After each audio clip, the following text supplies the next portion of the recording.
Pessoal, eu estava lendo um texto hoje sobre educação médica, mas que se aplica à educação de maneira geral, em vários aspectos. Fez eu me perguntar o seguinte: por que diabos a gente acha que fazer outra pessoa se sentir mal ensina alguma coisa, vai fazer essa pessoa aprender algo?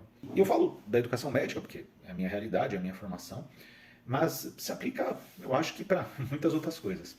É que para quem não sabe, gente, de maneira geral, apesar de ter melhorado muito, a educação médica, ela tem uma cultura muito tóxica, tá?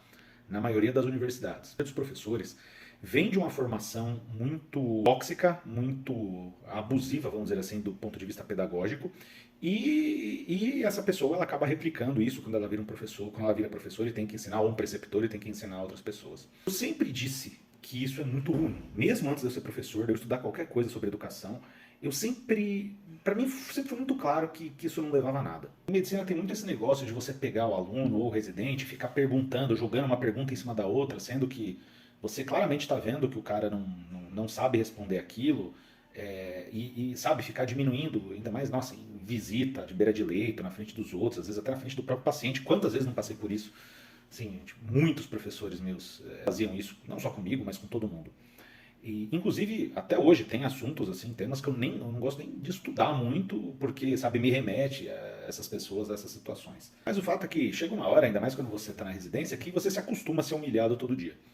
E teve uma experiência que me ensinou muito sobre educação, me ensinou muito sobre estudar, e me ensinou muito sobre aprender, que foi uma experiência que eu tive com um dos meus chefes da nefrologia, Dr. Paulo Franco. Um dia ele me fez uma pergunta, a gente estava só eu e ele, e ele me fez uma pergunta e eu não sabia a resposta. E aí ele perguntou uma, perguntou duas, e eu naquele constrangimento já me sentindo mal, né, aquele silêncio, né, assim, constrangedor. E aí ele olhou bem fundo assim do meu olho e falou assim: Ronaldo, você sabe essa resposta.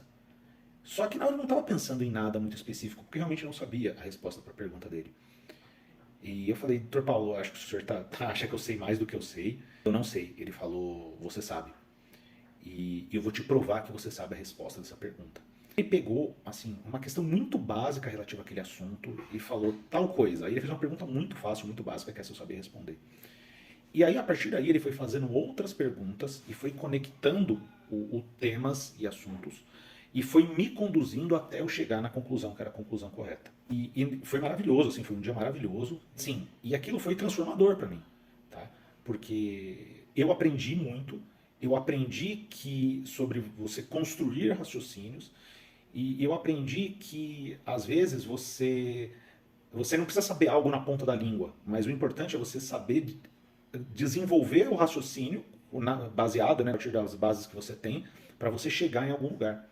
E isso sem agressividade, sem toxicidade. Então, isso fala muito sobre como muitas vezes a visão que a gente tem de como, né, o aluno tem que ser tratado muitas vezes é errada e é inadequada. E, sinceramente, a gente não tem a mínima base teórica. Tá? Não existe nenhum fundamento teórico que fale que você diminuir o aluno vai fazer ele aprender mais. Aliás, muito pelo contrário. Tá? Tem muitas evidências que mostram que você pode prejudicar a aprendizagem do aluno.